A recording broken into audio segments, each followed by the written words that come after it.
Sa gitna ng kabi-kabilang investigasyon sa manumalyang flood control projects at bubuing Independent Commission ng Pangulo, kausapin natin si UP National College of Public Administration and Governance o UP-NCPAG Professor Emeritus Maria Fe Mendoza. Magandang tanghali at welcome po sa Balitang Hali. Magandang tanghali, Sir Rafi. Opo, sa tingin niyo po kaya ay dapat pa rin ipagpatuloy ng Senado at Kongreso yung kanilang investigasyon sa manumalyang flood control projects ng DPWH? Maaaring ipagpatuloy kasi naumpisahan. Pero ang ano doon, dapat meron, kasi di ba ang dami-daming investigation. Tapos meron pang i-create na Presidential Independent Anti-Corruption Commission. Yung gano'n. So ang ano doon, sino ba ang magkukumpas at paano ba, saan ang patutunguhan?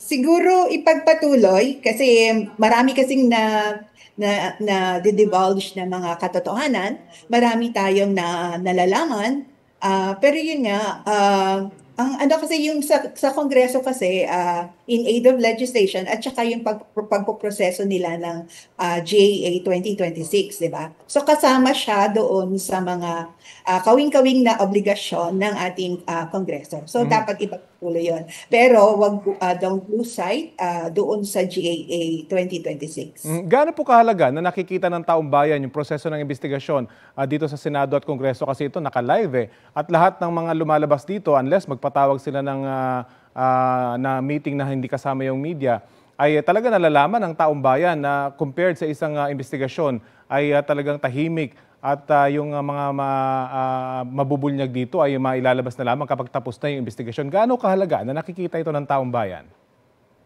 Masyado mahalaga siya talaga. Kasi nga, di ba nung unang panahon, hindi ganyan ka-open, hindi ganyan ka-transparent yung mga nangyayari sa Kongreso. So mahalaga siya kasi nalalaman natin kung ano yung mga proseso, ano yung mga nangyayari. In addition, yun nga, maraming nasisiwalat na mga katotohanan na parang nakatago decades ago. Magandang bulatlat at nandun sa kaalaman. Although yun nga, sa mga prosesong ito, di ba parang tinitingnan natin, ano yung pinaka end ng journey, di ba?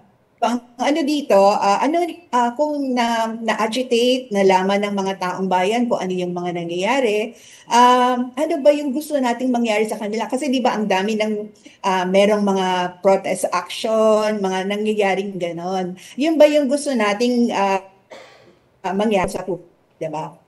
So, tingnan din natin kung ano yung end game ng mga lahat na nangyayaring ito. Opo, ngayon nga lang po, ang dami na nag-message sa social media, manood daw sa Senado dahil nagkakantahan na doon sa Senate. Ano pong interpretasyon nyo sa naging pahayag ni Executive Secretary Lucas Bersamin sa mga taga-Kamara na clean your house first? Oo, kasi talaga lumalabas ngayon yung politiko contractors, di ba? So yung conflict of interest talagang na-highlight yung conflict of interest kasi maraming mga nandoon sa Senado or sa Kongreso na may alliance, merong connection doon sa mga contractors na ni-name ni President Marcos na 15 big contractors, di ba? So parang ano doon, clean your house. In addition, kasi maraming nagsasabi, bakit kayo nag-iimbestiga, lalo na yung Committee on Infrastructure, kaya yung Red Ribbon, di ba? Bakit kayo nag-iimbestiga? Kabaro ninyo yung iimbestigahan ninyo, no? Ano lang natin dito, kung sa kanilang ginagawa ay no holds bar at walang sacred cow, okay lang yun. Ano po masasabi nyo sa mga mungkahing gawing state witness, yung mga district engineer o contractors kaugnay sa flood control projects? Pwede siyang isang option kasi yung iba namang district engineer parang inutusan lang or nandun sa sitwasyon na nasa gitna sila at parang kahit ayaw nila, pikit mata lang ginawa. So pwede din na yung ibang district engineers ay kunin na state witness. Okay, well, marami po tayong aabangan dito sa isyong ito. Maraming salamat po, UP-NCPAG Professor Emeritus Maria Fe Mendoza. Salamat din.